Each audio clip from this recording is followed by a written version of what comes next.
تو دین کی ڈیفینیشن سمجھتے ہیں ہم.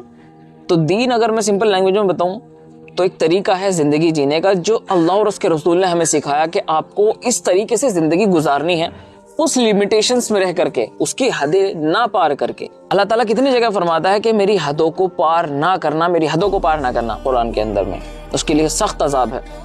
تو ہم حدیں ہی تو پار کرتے ہیں جب اپنے طریقے کو چھوڑ کر کے ہم دوسروں کے طریقے پہ چلنے لگتے ہیں, تو ہم دوسروں کا دین اختیار کرنے لگتے ہیں. آپ نے فرمایا تھا, آپ صلی اللہ علیہ وآلہ وسلم نے فرمایا تھا کہ انہی میں سے لوگ اٹھائے جائیں گے جو جس کا طریقہ اختیار کرے گا, جس کی مشابہات اختیار کرے گا. اللہ تعالیٰ نے ایک پورا سسٹم بنایا اس پوری دنیا کے لیے, اس پوری دنیا کے انسانوں کے لیے ایک سسٹم, ایک مینجمنٹ بنایا, ایک رول اینڈ ریگولیشنز بنائے, گائیڈ لائنز بنائے. ان تمام کو فالو کرنا ہی دین ہے. وہی ہمارا دین ہے جو اللہ اور اس کے رسول نے ہمیں سکھا دیا. اللہ تعالیٰ نے فرمایا قرآن میں کہ ہم نے اس دین کو تمہارے پر جو ہے مکمل کر دیا, پرفیکٹ کر دیا ہے. اب نہ تو ہم اس میں سے کچھ نکال سکتے ہیں, نہ اس میں کچھ ایڈ کر سکتے ہیں. اگر ہم نے اس میں سے کچھ نکالنے کی کوشش کی تو ہم کافر ہو جائیں گے, یعنی ہم نے انکار کر دیا دین کا, تو ہم دین سے ہی نکل جائیں گے. اور اگر ہم نے اس میں کچھ انکلیوڈ کرنے کی کوشش کی, فار ایگزامپل ہم کوئی بھی ایسی بدعتیں ہوتی ہیں جو ہم قرآن اور حدیث سے ثابت نہیں ہوتے اور وہ اعمال کرنے پہ لگ جاتے ہیں, تو وہ بدعت میں چلا جاتا ہے. آپ صلی اللہ علیہ وسلم نے فرمایا کہ ہر وہ نیا کام جو آپ کے دین میں نہیں تھا, آپ نے انوویٹ کیا, ایجاد کیا نیا کام کوئی بھی جو اللہ اور اس کے رسول سے ثابت نہیں, نہ ان کی پرمیشن ہے, تو پھر بھی ہم وہ اعمال کر رہے ہیں. اس کا مطلب ہے کہ تم بدعت میں چلے گئے, اور ہر بدعت جو ہے گمراہی ہے, اور گمراہی آپ کو جہنم تک لے جاتی ہے.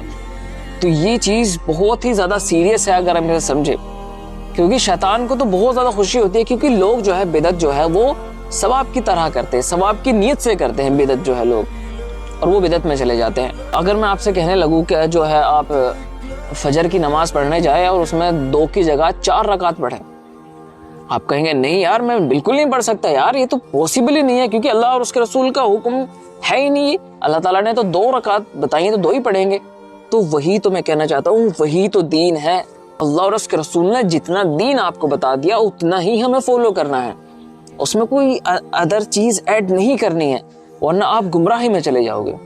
جو دین کو سمجھ لیتا ہے نا ایک بار اپنے دین کو کہ ہمارا دین ایکچوئل میں ہے کیا, اللہ اور اس کے رسول کا طریقہ, اس کے بتایا ہوا طریقہ ہی دین ہے. ہر وہ چیز اپنے اندر سے نکال کر پھینک دو جو اللہ اور اس کے رسول صلی اللہ علیہ وآلہ وسلم نے ہمیں نہیں سکھائی, کیونکہ ہم جو اس دنیا میں آئے ہیں وہ اپنی آخرت کے لیے آئے ہیں, نہ کہ ان چیزوں میں پڑھنے کے لیے کہ تو غلط ہے, تو غلط ہے, وہ غلط ہے, یہ غلط ہے. اپنے آپ کو ٹھیک کر لو, سب ٹھیک ہو جائے گا.